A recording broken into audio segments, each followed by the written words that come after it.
শুভ সকাল বন্ধুরা, কি করছো সবাই? এই দেখো চা বসিয়েছি। এই চা পাতাটা মানে আমার বড় পিসি আর আমার মেজো কাকিমা দার্জিলিং গিয়েছিল, তো ওরা এটা নিয়ে এসেছিল। এটা হচ্ছে বড় পিসি দিয়েছিল, বড় পিসি দিয়ে বলেছিল অবশ্যই দুধ চা করে একবার হলেও খাবি। আমরা তো লাল চাটাই বেশি খাই, তো আজকে ঘরে আছি সেই জন্য ইচ্ছা হলো একটু খেতে, তো সেই কারণের জন্যই যে বসিয়েছি। আগে ভাইয়ের চাটা করে নেবো, তারপরেতে আমাদের চাটা করব।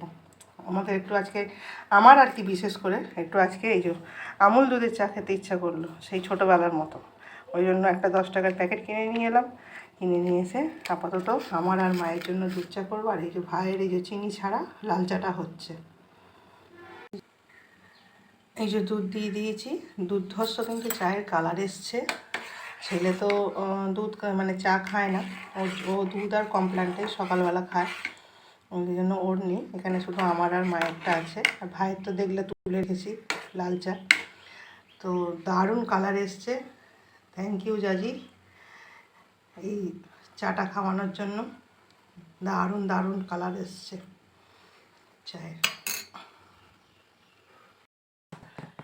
এই যে চা রেডি হয়ে গেছে, আমার আর আমার মায়ের চা নিয়ে চলে এসেছি। দেখি কেমন খেতে হয়েছে। দেখো তো খেয়ে কীরকম হয়েছে। গরম খাবো কি করে? আস্তে করে খাও, অল্প করে।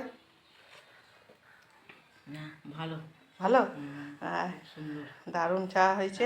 চা হয়েছে, মা বলে দিয়েছে। এই যে দার্জিলিংয়ের চা, ঘরে বসে দার্জিলিংয়ের চা খাচ্ছি। হ্যাঁ, এবার ঠান্ডা ঠান্ডা অনুভব করো এই গরমে। হ্যাঁ